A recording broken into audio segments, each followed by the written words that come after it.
Hannah, come outside. Hannah's best friend Betty called up to her. Hannah slipped downstairs. What is it? It's the middle of the night. Hannah said, shivering a bit from the cool night air. It's Lorenzo, he's run away, we have to help them find him. Betty said with deep concern and worry in her voice. Lorenzo was a neighbor of Betty's who lived several houses down. Many times when Hannah was over, they found Lorenzo wandering the streets or in some strange place, just not being home. He told them things were not good there because his new stepdad was mean to him, but the girls didn't know what to do. How do you know he ran away? Hannah whispered.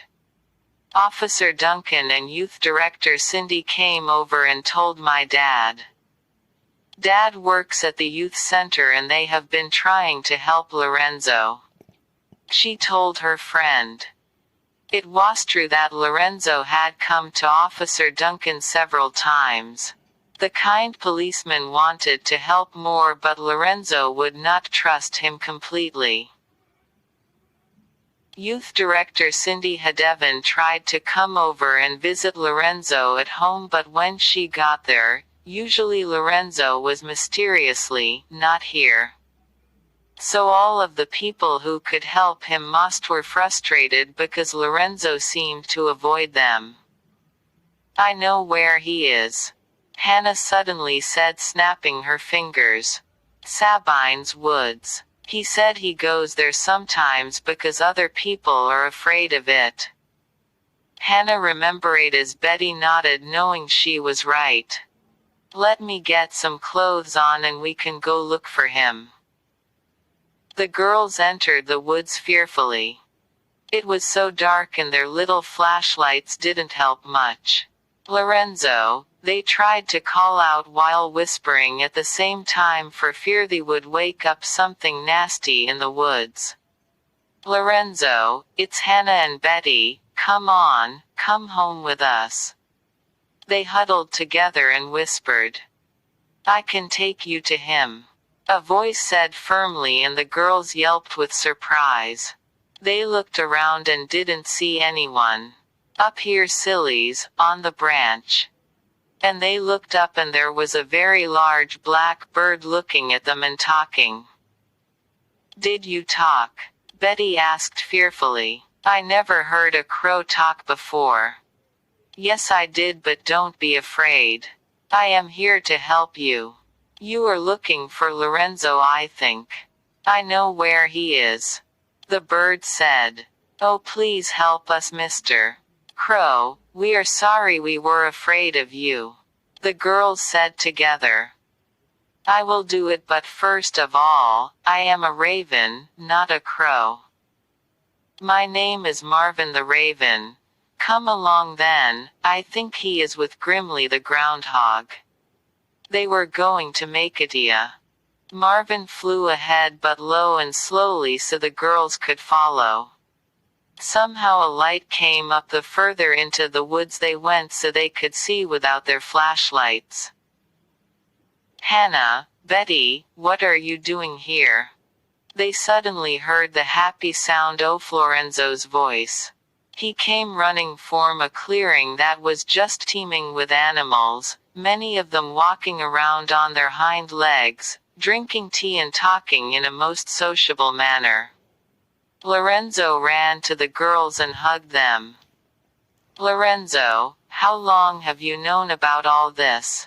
Hannah asked, hugging him back.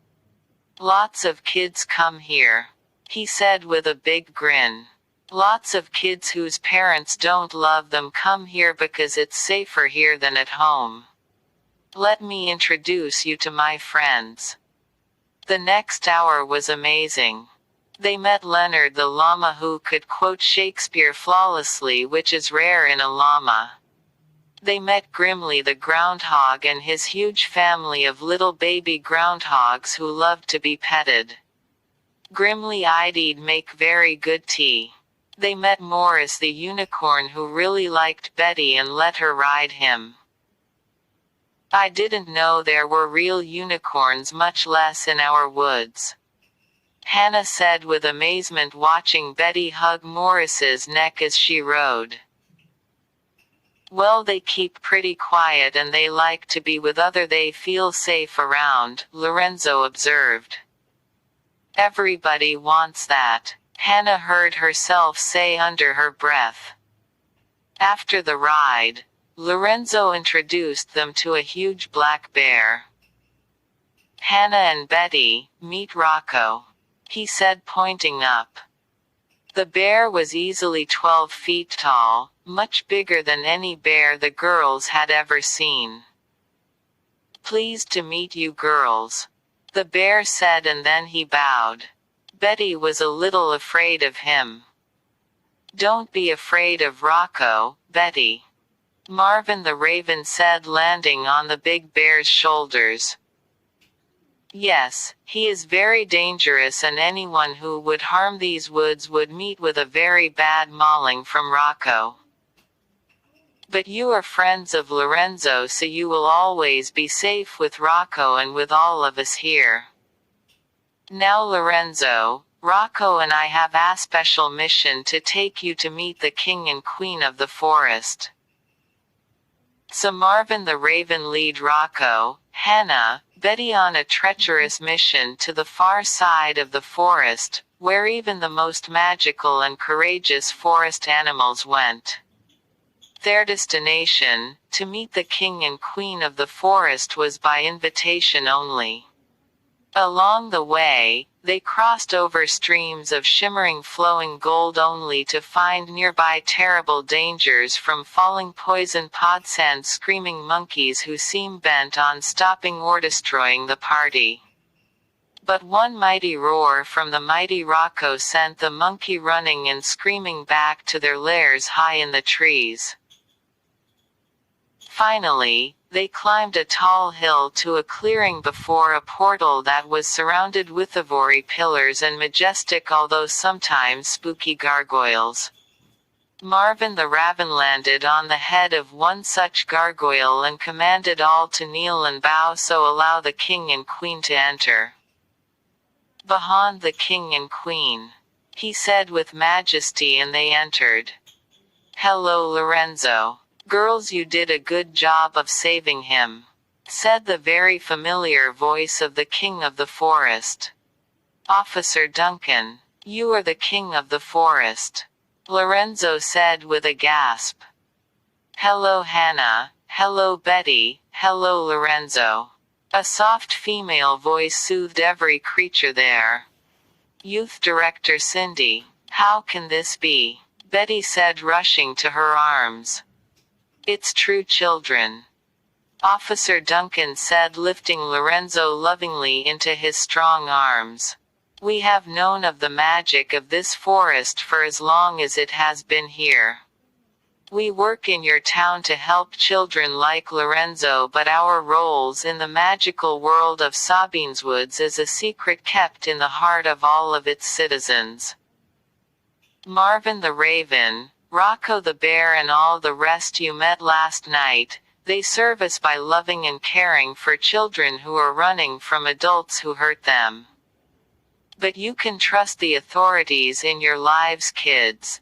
The policemen, the teachers, the church ministers, you know, they are as magical as we because they have been placed on this world by Jesus for the purpose of saving children that need help, just like Lorenzo here.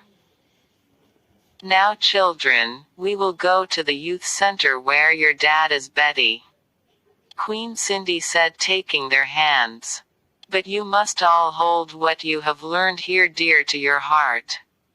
You are now part of this magical world, and you must help bring children to us that way can help with their family problems. Do you swear your allegiance to the secret of Sabines Woods and its mission to help good children get the help they need?" And Lorenzo, Betty and Hannah all swore, so their membership in this magical society was made eternal. And now children, you too have become aware of the magical secret of Sabines Woods. You must swear your allegiance to its secrets and to the calling God is on it, on you and on you parents, teachers, policemen, firemen, youth directors and all the rest to rescue children who are in trouble and bring God's love and peace to a troubled world.